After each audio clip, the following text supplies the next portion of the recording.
Hey, happy Thursday! This is Clover Thursday, and welcome back to my channel. Yes, we have more Legend of Zelda stuff, specifically more Breath of the Wild goodness. If you haven't noticed, I really like the series. Fun fact, Breath of the Wild was my first real good introduction to the series. I know, right? It's like eating the ice cream cone first, but whatever. Better late than never, right? Today we're diving back into Illustrator as well, working on something I think is super suitable for Illustrator. Like, I can't imagine trying to do this in Photoshop with this level of accuracy and, like keeping my sanity. Don't take it personally, Photoshop, but like, I've been thinking about Illustrator more and more and more while, I work with Photoshop. It's definitely not full-blown love, but Illustrator, it's growing on me a little bit. Just a little touch. Anyways, we are, of course, Illustrator or not. We're starting off with pencil sketch. This is going to be the cover of a zine I'll be selling in the springtime during the run of the gambit of conventions I'll be doing. It'll likely be on the Etsy too. I'm trying to get like my prints and comics and more of that stuff in there, in addition to like all the stickers and pins we do. But again, it's not till a little bit more in the springtime, maybe after the first convention in spring. Slightly before. I think the next convention is March, so spring's right around the corner. But man, I can literally make like 5 videos on my tabling experiences, and like in the grand scheme of things, I'm literally just an itty bitty baby when it comes to vending and tabling. But you can, man, you learn like so much with every single event you sell at, whether it's a big nerdy convention or a super hipstery art market or crafters fairs or even just e-commerce. Like it's seriously nuts. But anyways, yes, this is the front cover for my Breath of the Wild zine, and it's a collection of fluffy comics with Link paired up with different new champions, and they're interesting little relationship dynamics I came up with and all that. But yeah, I don't want to spoil too much, but spoiler, it's not a smutty comic. Honestly, when I finished this cover and I looked at it, I was like, this could be kind of dirty, couldn't it? But it's not. It's generally just cute. I actually had a pretty good time with Illustrator this time around. I used strokes where needed be and fills where needed be, and it was just a kind of a nice, easy process. Like this is the Sheikah eye, and it's not like a insanely complicated symbol. Honestly, I was a little intimidated if I could get it as symmetrical and kind of clean looking, but it worked. Yeah, this was a good Illustrator experience. But bruh, type though. I could not find type I liked, and a lot of that was cut out. I would honestly, I didn't even try to find type that matched what I was going for. So my first instinct was to just friggin' draw the words myself, and honestly, with the title, it's not so tedious, and I almost prefer it. You get kind of exactly what you want, especially with this particular cover. Like, I felt like the kind of simple hand strokes would work really well. And there's actually free sites where you can turn your handwriting and hand letter type into fonts, and honestly, I'm looking into that. As I work on putting the final typography into the comic, and even with future comic projects I'm doing, it's just nice to have a go-to font which fits with my generally very hand-drawn kind of imperfect artwork. It just seems like too much of a dissonance to have this hand-done artwork and just this really smooth vectorized font. That middle bit though, wow, I was so committed to having that circle in the middle of my title. I had to cut some of these attempts because just wow, let it go, Clover, let it go. I also had my butt kicked in making a heart shape for the Sheikah eyes and other elements. Not Photoshop, sorry, I guess I still have Photoshop on the brain. But Illustrator, like, please, you have star shapes, circles, and squares, and rounded squares and stuff, and ovoids. Maybe put in a heart shape one, just so I don't have to draw my own heart shapes. Oh, geez.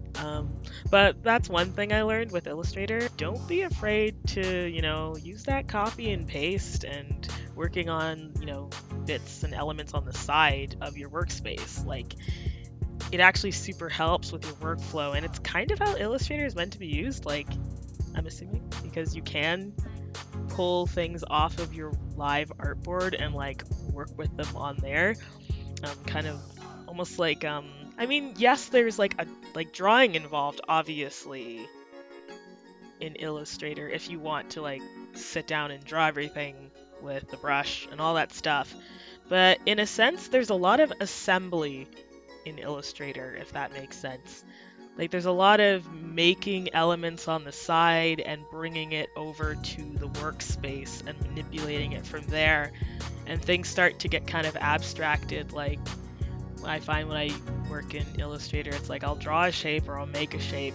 But then I'm going in, pixel perfect and manipulating it and changing it just the stroke. And when I zoom out, then it's part of the larger artwork.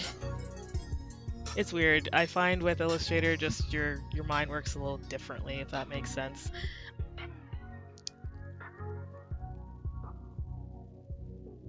And I finally gave up on that circle. Like, actually, maybe I didn't. Well, I did, but in the final I did. But I went into hand lettering it and, trying to think, how the heck am I going to do this? And that's the thing. Sometimes you just don't commit or, get married to your sketches. I know I've said, keep your sketches solid before, but, sometimes in design things happen. Like, in my sketch, like, I didn't account for how long the cover would be. So I did have that little extra space. And, I pulled my font down just to fill it up, and I thought, well, it'd be cool to have, like, a little cute border. And then that heart came back with a vengeance because I had left a line there when I copied and pasted it. So when I just had the stroke, it showed that line jetting up in it. But it wasn't a big deal. Again, that's the nice thing with Illustrator, having elements on the side. You can go back and edit and then copy and paste it back onto the live artboard, and then you're off and running. So, I just did it's like a little heart banner at the bottom. I thought that was cute. Like, I'm very pleased with this cover. I think it's kind of unique. Like, it's definitely more on the design, but I think it's kind of cool, and it's a little more eye-catching, especially with the colors I decided to go with at the end. Of course, it was pink. This time I had a kind of a justification because it was like a love heart sort of spin on the Sheikah emblem. That's my excuse, and I'm sticking with it. But yeah, this was actually really fun to work on, and it's funny I mentioned that I'm still kind of finishing up the comic, and I really actually used working on the cover as a way to sort of motivate myself to finish it. For the past, little while, I've been having a bit of trouble just finishing comics, and sometimes you lose a little motivation. And there's a lot of super great YouTubers, like art YouTubers. There's one girl who does like 100 Days of Comics, and she just has such good advice. I will leave her channel in the description because she is awesome. I've been listening to her and watching her videos. But I found that actually working on the cover actually has really helped me gain sort of the motivation to finish those last few pages, or to add those last few things I wanted, because I guess I could see the end in sight by working on the cover. So I don't know, that might be a weird little trick. Comics are hard. I love them. I love them so much, but they're hard to do. Congrats on making it to the end of the video. For your reward, yeah, you get a correct seed. You just need, 994 more for it to matter. But let me know in the comments if you've ever played any Zelda games or if you have a favorite Zelda game. I'm currently doing Twilight Princess right now, but I'm really hyped for Wind Waker, so that's gonna be fun. If you liked the video, give it a like. If you'd like to see more of my videos, feel free to subscribe. There's like a new video up every Thursday for your viewing pleasure. And if you can't wait a week, check out links to all my social medias and stuff. I post pretty frequently. They're all in the description below, and I will leave a description to some, motivating artists, YouTubers that I've come across, especially when it comes to making comics and making zines and all that cool stuff. So check those links down below too. Thanks so much for watching, guys. Take care. I'll see you next week. Bye.